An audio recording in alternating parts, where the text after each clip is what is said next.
영원히 있는 곳 내가 지난주에 이 말씀 제가 묵상하면서 참 행복한 느낌 받았습니다. 다윗을 찾아가는 사무엘을 보면서 잔잔한 감동이 밀려와서 이런 것이 행복이구나 하는 생각이 들었습니다. 그래서 이 말씀의 제목을 이것이 행복이구나 라고 정했습니다. 이 시간 통해서 우리에게 주신 하나님의 기쁨이 무엇인지를 깨닫는 시간 되기를 원합니다. 앞장이 15장에 보면, 사무엘상 15장에 보면 하나님께서 사울왕에게 아말렉을 진멸하라 라고 말씀을 하십니다. 아말렉 사람들이 이스라엘이 애굽에서 나와서 가나안 땅에 들어가려 할 때 이스라엘 대적했던 일 때문에 그렇습니다. 사울왕은 그래서 이스라엘 사람들 중에 군대를 모으고 전쟁에 나가서 아말렉을 크게 무찔렀습니다. 그가 이 승리를 기념해서 갈멜에 기념비까지 세웠습니다. 그만큼 사울은 그 승리를 널리 자랑하고 싶었습니다. 어느 왕이든 전쟁에서 승리한 것이 가장 큰 업적이고 또 자랑입니다. 이집트의 파라오는 그의 무덤에 자신이 정복했던 지역들을 새겨넣고 페르시아 제국이든 로마 제국이든 승리를 기념한 이렇게 승전 기념비를 남겼습니다. 그러나 우리가 보았듯이 사무엘은 달랐습니다. 사무엘은 블레셋을 무찌른 이후에 돌을 세웠는데 그 돌 이름을 에벤에셀이라 불렀습니다. 하나님께서 여기까지 늘 도우셨다. 이것은 나의 업적이 아니라 하나님이 도우신 것이다. 하나님의 은혜였다 라고 하는 고백이었습니다. 사울 왕에게 이런 믿음을 기대하는 것이 사치인지도 모르겠습니다. 사울은 기념비도 기념비지만 그 전쟁에서 승리했기 때문에 돌이킬 수 없는 잘못을 저지르게 됩니다. 하나님은 분명히 아말렉을 진멸하라고 했습니다. 남김없이 없애라 말씀하셨는데 사울은 아말렉의 왕인 아각을 사로잡기만 했고 또 아말렉에 있는 좋은 것들, 양과 소의 좋은 것들은 남겨두었습니다. 가치 없고 하찮은 것만 진멸했습니다. 더러운 쓰레기를 소각해서 깨끗이 치워버리듯이 없애라 라고 하셨는데 사울은 그 쓰레기통을 뒤져서 누군가 먹다 버린 음식물을 꺼내 먹는 것 같습니다. 하나님 보실 때는 그것은 배설물이었는데 사울의 눈에는 그것이 된장으로 보였습니다. 아말렉의 쓰레기를 귀하다고 여기며 전리품을 좋아했습니다. 그런 사울에게 하나님 말씀하셨습니다. 15장 11절에 보면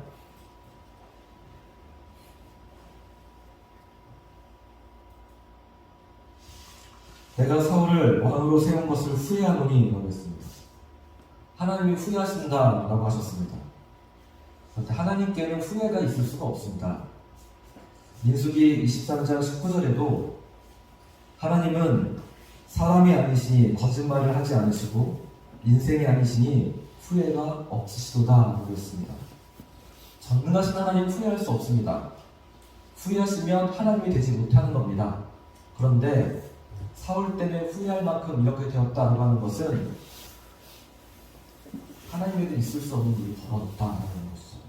우리는 이런 걸 가르쳐서 하나님의 영광이 가리웠다라고 말하는 것입니다. 우리가 잘 생각해 보아야 하는 것은 사울이 아말렉과의 전쟁에서 패한 것이 아니라 승리했습니다. 그리고 그 전쟁은 하나님이 하라고 말씀하신 전쟁이었습니다. 이런 경우는 일반적으로 하나님의 역사다 라고 고백해야 합니다. 그런데 사울에게 이것이 뼈아픈 실패가 됩니다. 하나님의 영광을 가리는 일이 됩니다. 우리가 늘 성공이나 업적이나 성취 같은 것들을 원합니다. 심지어 목회에도 성공이라는 말을 붙입니다. 큰 건물을 세우고 많은 사람들이 모이면 목회에 성공했다라고 말합니다. 그런데 아주 간혹은 그렇지 않은 경우가 있습니다. 저는 얼마 전에 삼척의 K교회 이야기를 들었습니다. 불과 수년 안에 수십 명에서 1,500명이라고 하는 엄청나게 큰 교회로 성장했는데 목사님이 어느 순간 조용히 사라지셨습니다. 얼마 전에는 수원의 M교회 이야기를 들었습니다. 감독까지 하신 굉장히 큰 어른이십니다. 그러나 그분 은퇴할 때는 정말 그렇게 사라지셨습니다. 저는 그 듣는 것만도 후회가 됐는데 듣지 않았으면 더 좋았을 것 같습니다. 성경 분명히 말합니다. 내가 사울을 왕으로 세운 것을 후회하노니 그가 돌이켜서 나를 따르지 아니하며 내 명령을 행하지 아니하였습니다. 이것이 사울에게만 해당하는 말씀은 아닌 것 같습니다. 사울을 후회한다 라고 한 하나님의 음성을 들은 사무엘이 밤새도록 부르짖어 기도했습니다. 그리고 아침에 일어나 사울을 찾아갔습니다. 사울이 사무엘을 보더니 희희낙낙하며 인사합니다. 당신은 여호와께 복을 받으소서. 내가 여호와의 명령을 행하였나이다. 사무엘이 묻습니다. 내 귀에 들리는 이 양의 소리는 무엇입니까? 내가 듣고 있는 이 소의 울음은 무엇입니까? 죄를 지적받으면 깨닫고 인정해야 되는데 오히려 변명을 사울이 한 것을 봅니다. 그것은 무리가 아말렉 사람에게서 끌고 온 것인데 백성이 당신의 하나님 여호와께 제사하려 하여 양들과 소들 중에서 가장 좋은 것은 남김이요 그 외의 것은 우리가 진멸하였나이다. 변명도 참 어떻게 이런 변명을 합니까? 자기가 한 것이 아니라 이건 백성이 한 것이다. 백성을 탓합니다. 역시 사울도 한 것이죠. 그리고 당신의 하나님께 제사하려고 한다고. 너무 뻔뻔하지 않습니까? 사무엘도 이쯤 되면 이제 뚜껑이 열릴 법도 한데 침착하게 묻습니다. 어찌하여 왕이 여호와의 목소리를 청종하지 아니하고 탈취하기에만 급하여 여호와께서 악하게 여기신 것을 행하였나이까. 탈취하기에만 급급했다. 이 말이 맞습니다. 사울은 하나님의 목소리를 청종하지 않았고 악한 일을 저질렀습니다.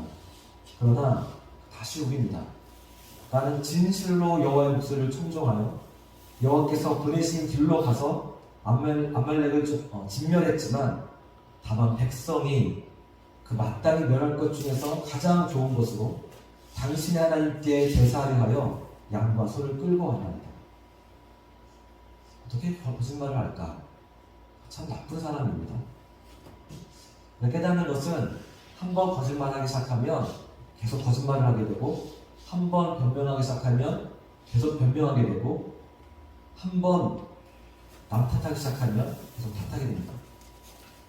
잘못인 줄 알았을 때 그때 돌이켜야 하는 것이죠.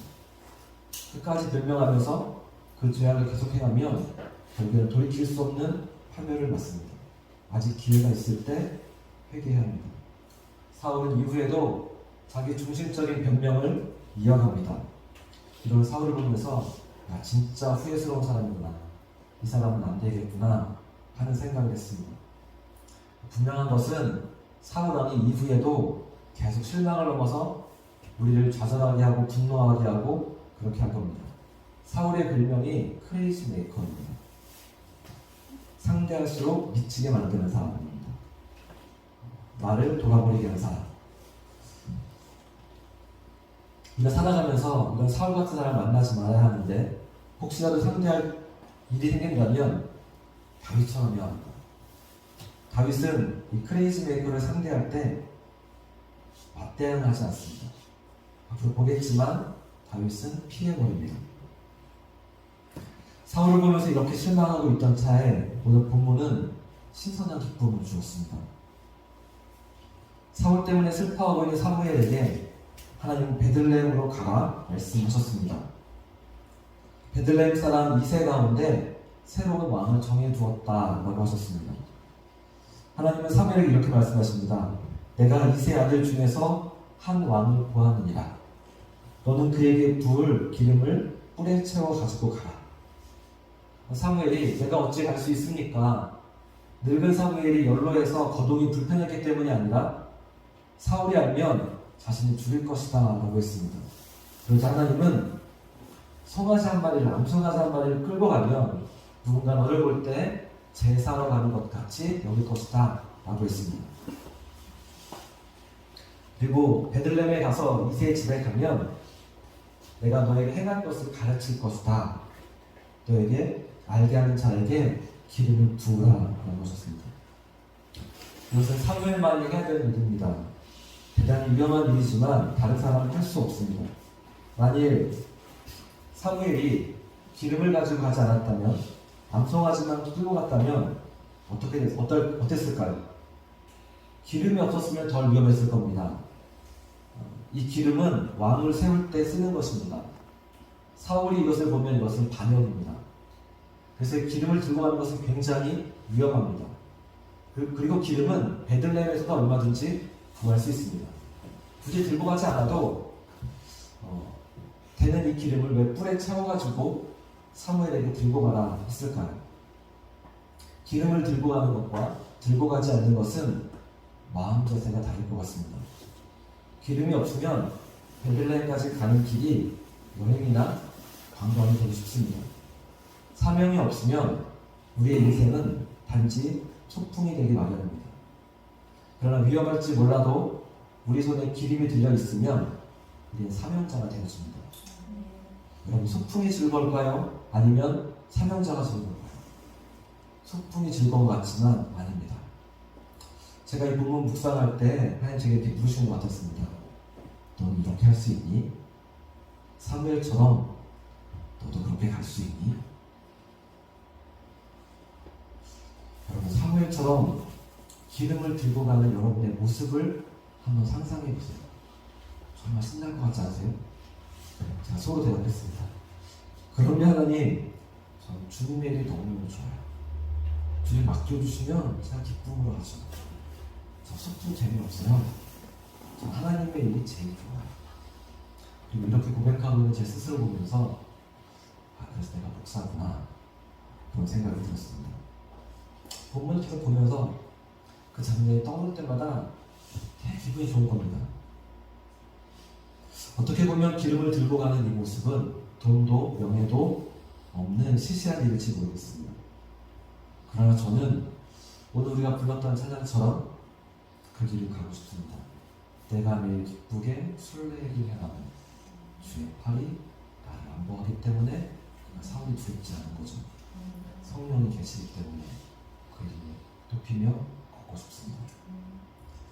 목사이기 때문에 저만 사명자가 아닙니다. 하나님이 여러분에게도 사명을 주셨습니다. 여러분에게도 하나님은 여러분이 감당해야 될 일들을 허락하십니다. 이것이 내가 해야 될 새로운 비즈니스다. 이것이 내가 해야 되는 새로운 직장이다. 새로운 학교고 새로운 전공이고 내가 감당할 일들이다. 하나님이 새 일을 하시다고 한다면 여러분은 자본금, 투자금을 준비해야겠습니까? 아니죠. 뿔에 기름을 준비해야 합니다. 새로운 직장으로, 새로운 사명으로 여러분을 보내시면 여러분 성령의 기름을 가지고 거기에 갈 수 있어야 합니다. 사무엘은 베들레헴으로 가면서 이세 아들 가운데 한 사람이라고 했는데 그가 도대체 누굴까? 그것 때문에 영리했을까요? 우리가 하나님 맡겨주신 사명을 지금 다 알지 못하는 부분들이 있습니다. 내가 해야 되는 일, 나의 비전, 나의 사역들이 하나님께서 열어주시는 건 맞지만 내가 해야 되는 것을 구체적으로 아직 모를 수 있습니다. 그러나 사무엘은 베들레헴으로 가면서 사울 때문에 두려워하지도 않았고 그리고 자신이 해야 될 구체적인 일을 몰랐기 때문에 염려하지 않았습니다. 그는 오히려 기대와 소망으로 가득했을 겁니다. 와, 과연 누굴까? 하나님 누굴 예비하셨을까? 하나님 그를 통해서 어떤 일을 하실까? 우리도 그런 기대와 소망으로 가득해야 합니다. 사명이 힘든 것 같아도 위험한 것 같아도 기대와 꿈을 안고 우리가 그 걸음을 걸어가야 하는 거죠. 우리 모두는 이처럼 기름을 들고 걷는 그런 인생입니다. 기름이란 성령을 늘 상징하죠. 오늘도 성령의 충만함으로 내가 매일 기쁘게 순례하길 해요. 성령이 그리고 함께 하시기 때문에 찬양하며 같이 길을 걷는 그 모두가 되기를 원합니다. 기도하시겠습니다.